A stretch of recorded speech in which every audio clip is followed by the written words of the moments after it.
I had always been fascinated by the stories surrounding the old abandoned hospital on the outskirts of town. They said it was haunted, that the spirits of former patients still roamed its decaying halls. As an amateur urban explorer, I couldn't resist the allure of uncovering its secrets for myself. One overcast afternoon, I decided to venture inside. The hospital loomed before me, its once sterile walls now draped in ivy and graffiti. Windows were shattered, and the main entrance hung ajar, as if inviting me into its shadowy depths. Stepping through the threshold, a chill ran down my spine. The air was thick with the scent of mildew and something else, something metallic. My footsteps echoed through the empty corridors, each one amplifying the eerie silence that enveloped the place. As I moved deeper into the hospital, I couldn't shake the feeling that I was being watched. Shadows seemed to dance just beyond the reach of my flashlight, and the building's creaks and groans sounded almost like whispers. I told myself it was just my imagination, but the unease persisted. In one of the patient rooms, I found an old rusted hospital bed, its mattress stained and torn. A chill settled in my bones as I noticed the restraints still attached to the bed frame, swaying gently, as if recently disturbed. I quickly moved on, my heart pounding louder with each step. Turning a corner, I came across the nurse's station. Faded patient records were strewn across the counter, and a broken chair lay on its side. I picked up one of the files, its pages yellowed and brittle, detailing treatments from decades past. The more I read, the more I felt a growing sense of dread, as if the very walls were absorbing the suffering that had occurred within them. Suddenly, a loud crash echoed from somewhere deeper in the hospital. I froze, straining to hear any further sounds. The building settled into silence once more, but the noise had shattered any semblance of calm I had left.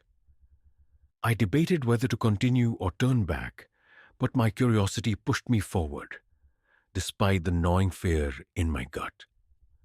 With each step, the atmosphere grew heavier, the darkness more oppressive. I couldn't shake the feeling that I was trespassing somewhere I didn't belong, that unseen eyes were tracking my every move. But I had come this far, and there was no turning back now. Little did I know, the true horror was yet to reveal itself.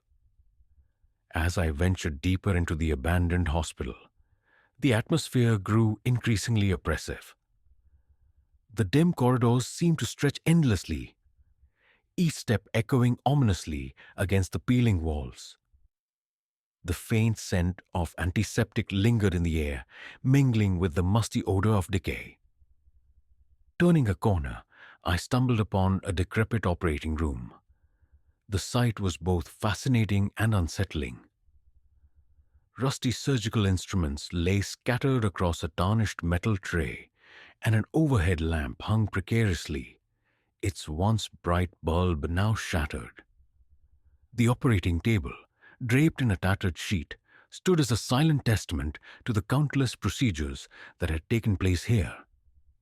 As I examined the room, a sudden noise broke the silence. A faint, rhythmic tapping echoing from down the hall. My pulse quickened. Was someone else here? Or something? Summoning my courage, I decided to investigate. The tapping grew louder as I approached a set of double doors labeled pediatrics. Pushing them open, I was greeted by a chilling scene. Faded murals of cheerful animals adorned the walls, contrasting sharply with the disarray that filled the room. Tiny beds, some overturned, lined the walls, and scattered toys lay abandoned on the floor. In the corner, an old rocking horse moved gently back and forth, as if propelled by an unseen force. The tapping had ceased, replaced by an eerie silence. A cold sweat broke out on my forehead. I felt an overwhelming urge to leave but found myself rooted to the spot, compelled to uncover the source of the disturbance. Suddenly, a child's laughter echoed through the room, light, innocent, and utterly out of place. My breath caught in my throat. I scanned the area, but there was no one in sight. The laughter faded, leaving me in a suffocating silence once more. Determined to maintain, a sense of unease washed over me. Who had placed the rose here, and why? As I pondered these questions, the temperature in the room seemed to drop, and I felt a chilling presence behind me. Slowly turning, I was met with the sight of a shadowy figure standing in the doorway. The figure was indistinct, its form shifting and wavering as if composed of smoke. Two piercing eyes, glowing faintly, locked onto mine. A wave of terror surged through me, and I found myself unable to move, paralyzed by the apparition's gaze. The figure raised an arm, pointing towards the bed. A whisper filled the room, barely audible, yet unmistakable. "Leave. Now." The command broke the spell that held me, and I stumbled backward, desperate to escape. Fleeing the room, I raced down the hallway, the shadows seeming to close in around me. The building's layout, once familiar, now felt like a labyrinth designed to entrap me. Panic clouded my thoughts, and I struggled to retrace my steps to the exit. As I rounded a corner, I collided with the gurney, sending it crashing into the wall. The clamor echoed through the halls, amplifying my fear. I pushed myself to my feet and continued my frantic escape, the sensation of being pursued gnawing at my sanity. Finally, the entrance loomed ahead, the door still ajar as I had left them. Bursting through, I was greeted by the cool evening air, a stark contrast to the stifling atmosphere inside. I didn't stop running until I reached my car, parked haphazardly near the overgrown entrance. Fumbling with the keys, I managed to start the engine and sped away, the image of the shadowy figure and its haunting command replaying in my mind. It was clear that the hospital's dark past was not confined to history. It lingered, a malevolent force guarding its secrets. I vowed never to return, the thrill of exploration forever tainted by the terror I had encountered within those forsaken walls. As I ventured deeper into the hospital's labyrinthine corridors, the air grew colder, and an oppressive silence enveloped me. The faint echoes of my footsteps seemed to be swallowed by the darkness, heightening my sense of isolation. Suddenly, a distant mournful wail pierced the silence, sending a shiver down my spine. I couldn't discern its origin, but it seemed to resonate from the very walls themselves. My heart pounded in my chest as I pressed on, driven by a mix of fear and curiosity. Turning a corner, I was confronted by a series of old, rusted elevators. One of the elevator doors stood slightly ajar, a dim light flickering within. Against my better judgment, I approached and peered inside. The elevator car was empty, but the control panel's buttons were illuminated as if recently pressed. A sudden gust of cold air swept past me, and the elevator doors creaked open wider, as if inviting me in. I hesitated, every instinct screaming at me to turn back, but an inexplicable force seemed to draw me forward. Stepping into the elevator, I felt an immediate sense of dread, the hairs on the back of my neck standing on end.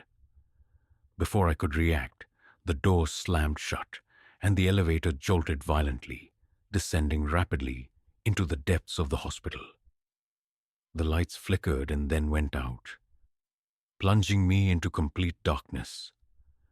Panic set in, as I fumbled for the control panel, desperately pressing buttons to no avail. The elevator came to an abrupt halt, throwing me off balance. The door slowly opened to reveal a dimly lit corridor, unlike any I had seen before. The walls were lined with old decaying portraits, their subjects' eyes seeming to follow my every move. A thick, suffocating fog hung in the air, carrying with it the faint scent of decay. Stepping out of the elevator, I felt an overwhelming sense of foreboding.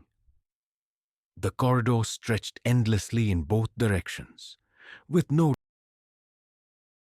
In the center of the room stood a tall, shadowy figure, its back turned to me. It seemed to be murmuring softly, its words unintelligible. As I approached, the figure slowly turned to face me, revealing a gaunt, hollow-eyed visage that sent a wave of terror through me. The figure raised a skeletal hand, pointing directly at me, and in a voice that seemed to echo from the depths of the abyss, it said, "You should not have come here." The room began to spin, the walls closing in around me as darkness consumed my vision. When I regained consciousness, I found myself lying outside the hospital, the first light of dawn breaking on the horizon.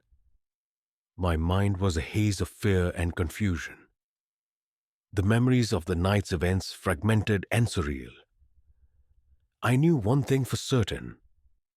I would never set foot near that cursed place again. As I sat in my car, the morning sun casting its first light over the horizon, I couldn't shake the lingering dread from my encounter at the abandoned hospital. Determined to understand what had transpired, I began researching the hospital's history. I discovered that the hospital had been closed for decades following a series of mysterious patient disappearances and staff deaths. Rumors of unethical experiments and hauntings had plagued its reputation, leading to its eventual abandonment. Among the numerous accounts, one story stood out. A doctor who had become obsessed with conquering death. His experiments on unwilling patients led to catastrophic results, and it was said that his spirit still roamed the halls, seeking redemption or perhaps new victims. As I delved deeper, I found an old photograph of the hospital staff. My blood ran cold when I recognized the gaunt, hollow-eyed visage of the doctor. The same figure I had encountered in the hospital. The realization hit me hard. I had come face to face with the infamous doctor, his spirit trapped in the very place where he had committed his atrocities. The rose on the pristine bed, the shadowy figure, the whispered warnings. It all pointed to his restless presence. Haunted by this revelation, I knew I could never return to that cursed place. The thrill of exploration had led me to a chilling encounter with the past, one that would forever remain etched in my memory. As I closed my research notes, I couldn't help but feel a profound sense of unease. Some doors, once opened, can never be closed, and some secrets are better left buried with the dead.